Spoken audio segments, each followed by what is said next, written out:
Unidas encuentra en la celebración de sus días internacionales una manera de sensibilizar a los gobiernos, al sector público y privado, la sociedad civil y en general a los ciudadanos sobre temas como los derechos humanos, el desarrollo sostenible y la salud.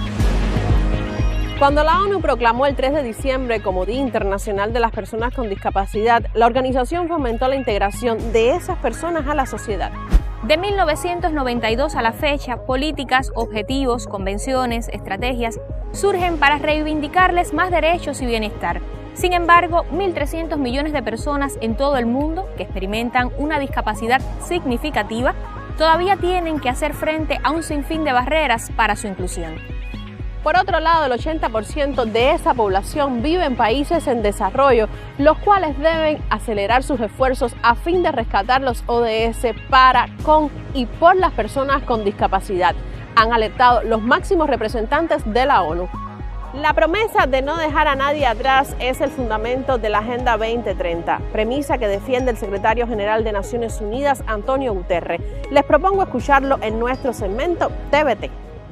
When we secure the rights of people with disabilities, we move closer to achieving the central promise of the 2030 Agenda, to leave no one behind.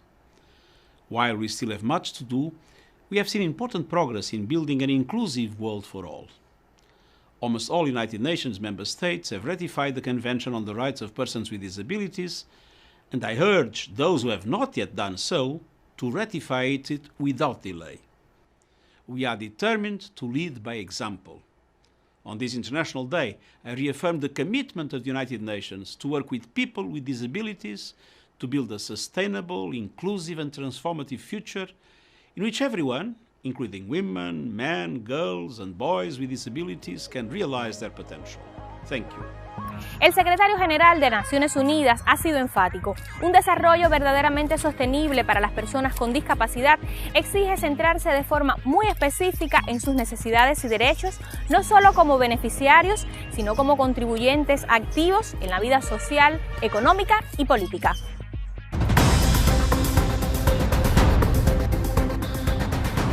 Desafortunadamente, la desigualdad y exclusión social siguen a la orden del día en pleno 2023.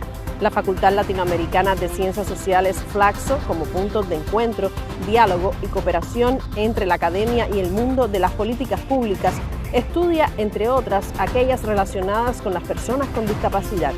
Por eso nos acercamos a la máster en ciencias Danay Díaz Pérez, socióloga y profesora auxiliar de Flaxo, Cuba, quien tuvo a bien acompañarnos en este recorrido por la Quinta de los Molinos.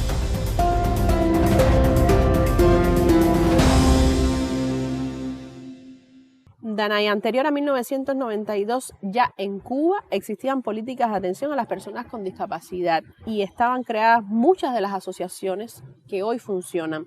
¿Qué se había propuesto el país en materia de derechos y bienestar para estas personas? Hay que hablar que la década de los 90 fue bastante activa en temas de políticas, porque incluso en el 95 se crea el primer Plan de Acción Nacional para la Atención a las Personas con Discapacidad, que estos planes tenían una frecuencia quinquenal y que abordaban diferentes ámbitos de la vida cotidiana de estas personas: educación, salud, empleo, vida comunitaria, cultura, deporte. Y, por ejemplo, a inicios de los 2000 hubo más de 50 programas dedicados a las personas con discapacidad. Sin embargo, como bien decías, no empieza a partir de la década de los 90. El propio triunfo de la revolución, sus políticas sociales, también beneficiaron a esta población. La educación especial, por ejemplo, se desarrolla desde la década de los 60 y todos los avances tecnológicos en materia de salud también significaban avances para prevenir la discapacidad, para atender a estas personas. Luego, en los años 70, se crean las tres primeras asociaciones de personas con discapacidad: la Asociación Nacional de Ciegos, la Asociación Nacional de Sordos de Cuba, la Asociación Cubana de Limitados Físico-Motores, y este año, en el 2023, se crea la Asociación Cubana de Personas en Situación de Discapacidad Intelectual, que fue una demanda, en respuesta a la demanda de muchas madres, de muchos familiares que desde décadas estaban exigiendo una asociación que representara a este tipo de discapacidad intelectual, que suele ser incluso invisibilizada también en las políticas públicas. Y ya con la Constitución de la República de Cuba en el 2019 se ve un cambio de paradigma a la hora de abordar la discapacidad. Incluso la terminología cambió La Constitución habla de personas en situación de discapacidad, no solamente centrándose en las limitaciones de estas personas, sino en todos los factores sociales que obstaculizan, que limitan su desarrollo y su inclusión en la sociedad. Y por primera vez se reconoce la discriminación por discapacidad, que la anterior Constitución no la reconocía, esta la reconoce y habla de la responsabilidad del Estado y las familias para atender a esta población. También en el 2021 está el Acuerdo 9040 del Consejo de Ministros, que se plantea una reestructuración de la atención a esta población a partir de una rendición de cuentas que hizo Cuba ante la Asamblea General de las Naciones Unidas sobre los derechos de las personas con discapacidad, cuáles se cumplían, cuáles no se cumplían aún. Y este Acuerdo 9040 fue una respuesta a exigencias, a requisitos que demandaba la ONU. La accesibilidad y la inclusión de las personas con discapacidad son derechos fundamentales partiendo de esa premisa. ¿Qué desafíos tiene Cuba en ese sentido? ¿Dónde aún más deben concientizar los medios, los ciudadanos?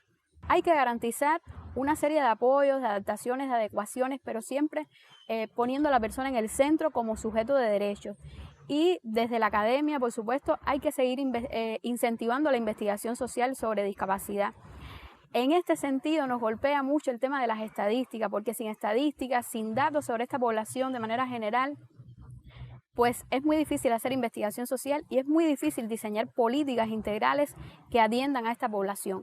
En el caso de los medios, ayudaría mucho a sensibilizar sobre estas personas, cómo vivencian la discapacidad, cómo la construyen, sus experiencias, las experiencias de sus familias, porque a veces se tienden a reflejar, incluso en los audiovisuales, como personas o que no pueden hacer algo o como personas que son superhéroes por haber llegado a tener un empleo o por haber llegado a desempeñarse en un oficio, y son personas como el resto de la población que necesitamos ver sus vivencias más cotidianas, más naturales, reflejar sus dinámicas.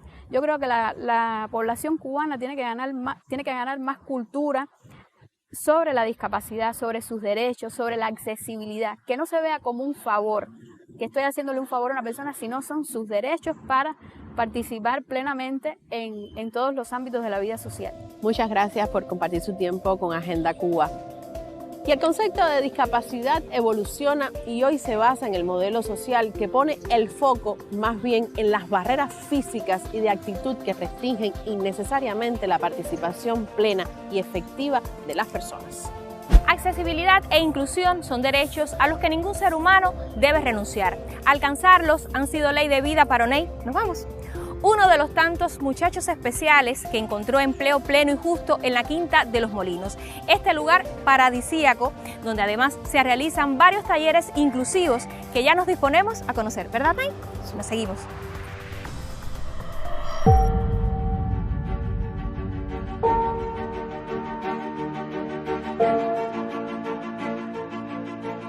Y aquí en la Quinta de los Molinos se viene a descargar, barrer, recoger la basura, echar agua a la planta. Empiezo en el año 2005. Para mí, harinería fue una cosa, algo lindo, muy bonito. Y la Quinta de los Molinos abre sus puertas gracias al doctor Eusebio Leal, que crea este proyecto que se llama Quinta por la Inclusión, donde empiezan a llegar muchachos. Estos muchachos, algunos demostraron habilidades para obtener un oficio. Y la Quinta de los Molinos en su momento empezó a formar en 7 oficios diferentes. Nosotros hemos tenido muy buenos resultados en este proyecto de inserción laboral, porque además es un proyecto bastante especial, único, incluso a nivel de nuestro país y dentro de la oficina del historiador también.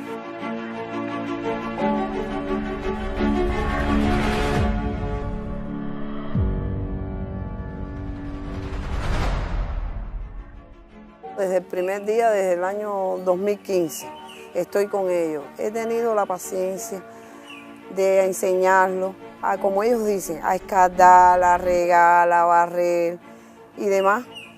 Cosas que ellos han aprendido, pero la han asimilado tan bien. El 30% de nuestros trabajadores son personas en situación de discapacidad que provienen, en su mayoría, del proyecto Quinta por la Inclusión. Pero además tenemos el proyecto que permite la socialización, la apertura hacia la sociedad de muchachos que tienen situación de discapacidad intelectual y que vienen a la Quinta todos los lunes, miércoles y viernes para diferentes talleres. Y entonces ya me hicieron otra cosa más. Bueno, me hicieron psicoballet, computación, pintura, geografía. También sé karate. Los muchachos que están son muy resilientes. Las familias buscan siempre que ellos se superen más, que aprendan más, que sean más independientes, y las personas luchan por eso.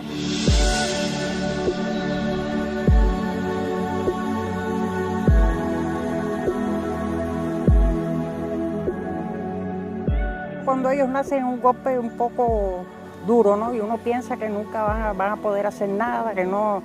Entonces, bueno, con el tiempo uno va viendo que sí son capaces de hacer muchas cosas.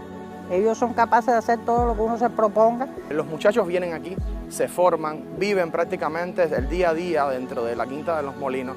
Las madres vienen y los traen. Muchas de ellas se han acercado buscando empleo y se han empleado también. Me ofertan la plaza de especialista comercial y aquí estoy, pero eso nunca lo pensé y nunca estuve preparada, ni pensé nunca tampoco que ella fuera a lograr o que lográramos insertarla en la sociedad y de la manera que lo ha recibido tanto ella como yo. Ha sido una bendición. Yo estoy feliz con la Quinta de Molinos, estoy feliz con mi mamá. Él se siente bien, se siente realizado. Él dice que él trabaja para ayudarme y así. Claro, soy muy de la casa. Yo el dinero, yo tengo más confort, ideas, cosas que siempre dijimos. Yo trabajo siempre con amor conmigo, sí. ¿Y te gusta estar cerca de mí? Claro, mami.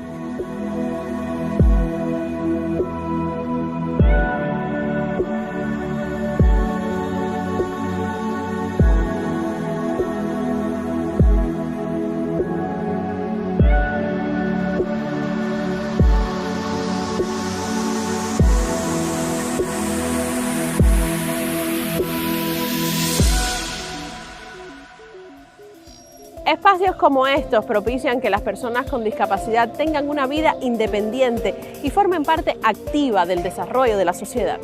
Por más que Cuba avance hacia una sociedad equitativa, participativa, inclusiva, son más crecientes sus aspiraciones por lograr la plena participación de las personas con discapacidad a todas las actividades de la vida cotidiana y eliminar todas las barreras que limitan su integración. Por hoy sellamos el tema. Agenda un encuentro con nosotros cada semana para conocer visiones de la realidad de esta isla. Consúltenos a través de las multipantallas de Cuba Visión Internacional.